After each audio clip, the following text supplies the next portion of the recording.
गोसो गोथारै वेलकाम खालामो आरो बरायो।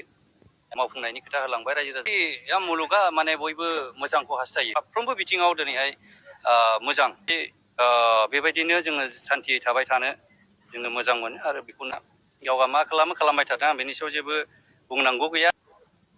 बयनिसिमबो गोजोननाय जासिग्रोनाय थाबाय। दिनैहाय 13 नम्बर चिरां बेवहाय मोनसे ग्रेन्ड जयनिं प्रग्राम जादों। बेहाय गोबां जों बुंनो थाङो आंनि लिस्टआव 2250 आरो माखासेखौ जों मिथियाखै। थारमाने जयनिंआ एसे हल समिस्टियैनो होनजासै दायो। थारमाने जों मिथिनो मोनबाय आरो दिनैहाय जोङो बे फार्स्ट एटेम्प माने जों जास्ट टेस्ट खालामदोंमोन। थारमाने दिनैहाय जोङो गोबां दिनै पिपलखौ मोजां मोनग्रा दिनै जइन जाफैबाय। आं बिथांमोनखौ गोसो गोथारै वेलकाम खालामो आरो बरायो। बेयो जोंनि मोनसे पजिटिभ साइन। आरो जोङो नेक्स्ट स्टेपाव जोंहा मोनसे दंबायो, जोंहा हिडन माखासे पलिसि दङ। दा बेफोरजों लोगोसे बबावबा 100 जन बबावबा 200 जन बेबायदि कन्टिनिउवास बेयो सोलिलांबाय थासिगोन।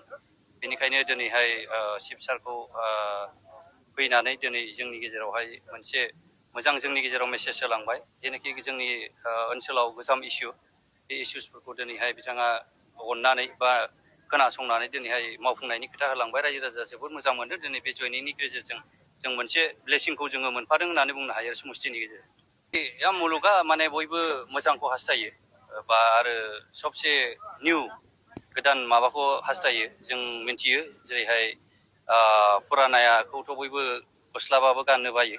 दा बे हिसाबै गोदान हिसाबै आरो जेरावहाय जोंनि ओनसोलावहाय सान्थि जोङो सोलिदों आरो सान्थि भाबै गासै जाथियानो दिनैहाय थांनानै दं बा बिजनेस मावनायनिफ्राय लानानै स्कुलनिफ्राय लानानै फारफ्रोमबो बिथिङाव दिनैहाय मोजां।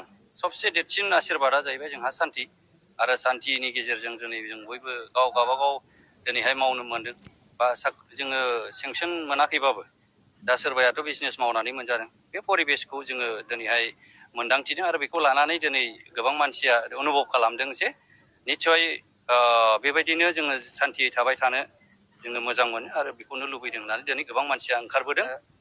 जिसुआ समफ्रामारिखौथ' आं मिथिगौ, उन्दैनिफ्रायनो मिथिगौ। बिनि सायाव आं बुंनांगौआ माने लाइसिं सिंनि बाथ्रा जागोन। आं बेखौ बुङा। बे मा मावो मावा, ना ओंखाम ओंख्रि गेलेदों ना मार्बल गेलेदों, बे गावनि खोथा। खिन्थु सैथोथाया मा, मुलुगा मा जालांगासिनो दं बेखौ मोनदाङा मिन्थिया। गावहा मा खालामो खालामबाय थाथों आं बेनि सायाव जेबो बुंनांगौ गैया। नुदों माब्लाबा माब्लाबा बिदिनो सोरबा गोरिबफोरनो एसे एनै हैलाबायदों। दा माजों होदों होआखै जों बेखौबो बुंनो थाङा। बे गावनि बेक्तिगत खोथा। बेखौ माने मा होननांगौ जाखो, आं बुंथ'वा बेफोरखौ, बुंनांगौबो गैया। थारमाने आं बिनि सायाव बेखौ बुङोब्ला आंहा बांसिन गाहायाव थांगोन। थ' बेखौ कमेन्ट आं होला, सोङाबाबो मोजां आरो। धन्यबाद।